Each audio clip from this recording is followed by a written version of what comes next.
Hey everybody, welcome to a new week, and I'm really excited about today because I'm talking about some of my favorite things that have to do with list making. And what's the context of this? The other day on social media, I actually shared a picture that somebody in the office, Tony, shared, and it was of her list. And it was her attempt at doing a list based on the way that I showed her how I do my list because she asked. And so it just got us thinking, this is probably something that I should share with you guys. So why haven't I shared this earlier? You might ask. Oh my gosh, sorry. The thing is, and you guys know this, is everyone kind of has their own way of doing things. Like, here's my system, here's my way, and if you try to explain to someone else, it may not make sense. Know what I mean? So I have this specific way that I do list making.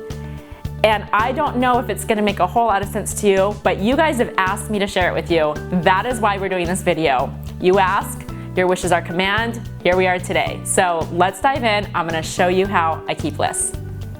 All right, so here's a sample list on any typical week. The notebook that I'm using currently is from Poppin, and I love it, but I have typically picked up notebooks from Target, or anywhere really, but Target has been kind of my go-to, and I fly through these notebooks, several notebooks in any given year. All right, so let's talk about tools of the trade. I'm not promoting specific brands here, but I do want to show you what I use. A yellow highlighter, right? Because I'll tell you why.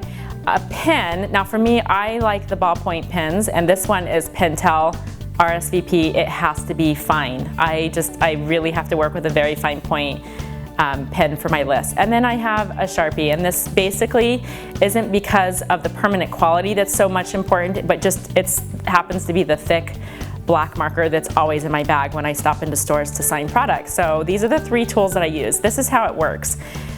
And again, just trying to make sure this makes sense explaining to someone else. All right, so starting from the top of the list, the way I organize the information is this is everything on my list of to-dos that is work related. And then from the bottom, moving up, is where I add my tasks that are not work related. So whether it has something to do with personal stuff, family stuff, school stuff for the kids, church related things, anything like that, okay? So work and non-work. And I just, as the list fills up through the week and as it kind of gets close, that's when I just kind of tear the page out and I rewrite what's left onto the next page. So how does the system work?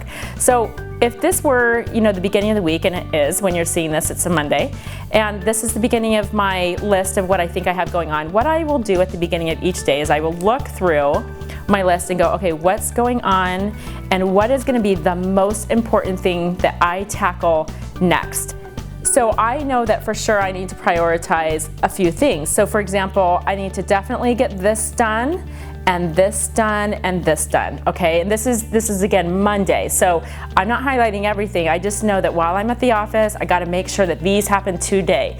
And that's my way of not losing track of the big picture. This is everything kind of going on that's not specific on the calendar, but just stuff that has to get done.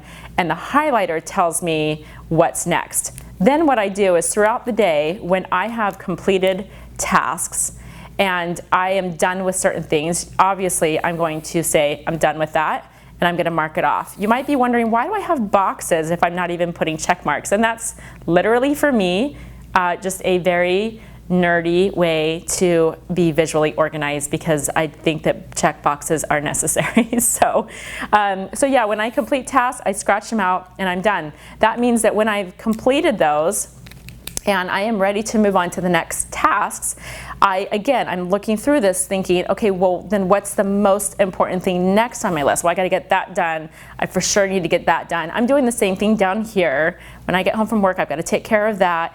And then again, when I have completed something, I just scratch it out and I move on. So what happens is, this is what it ends up looking like. And throughout the week, when I am done, or when I have this list pretty filled up, then I just visually want to get this cleaned up. So I just take what's left here and I tear the page out and I go to the next page and I start a fresh new list. It's not always on Monday mornings. Sometimes it is on, it could be a Wednesday or a Thursday when my list fills up. So it's not a week to week thing, it's just on a level of how full and how fast does this fill up. All right, so there you have it. That's what I do. It works for me. It may not make any sense to anyone else, and that's okay. But I think the cool thing about sharing ideas like this is that if it gets your wheels turning, if nothing else, it at least gets you thinking about the ways that you organize your lists. I definitely keep a lot of lists on my phone, in my calendar. I have different ways to organize lots of different information, but when it comes to the to-dos, I like to keep it right here in a handwritten notebook, old-fashioned style, pen and paper. That works for me, and that's part of how I cultivate a good life and record it.